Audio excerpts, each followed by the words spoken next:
ଅଧିକ ସମସ୍ୟା ଯୋଗୁଁ କୌଣସି ନାରୀ କେବେ ତାର ପରିବାର ଭାଙ୍ଗେନି କି ଘର ଛାଡ଼େନି।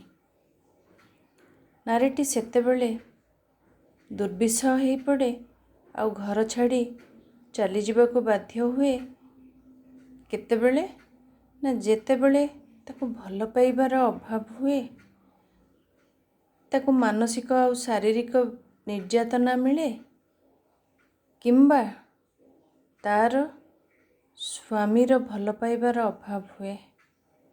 ଗୋଟେ ସ୍ତ୍ରୀ ଲୋକ ସବୁ ଦୁଃଖ ସହିଯିବ ଯଦି ତା ସ୍ୱାମୀର ସାହସ, ଭଲ ପାଇବା, ସାନ୍ତ୍ୱନା ତା ପାଖରେ ଥିବ।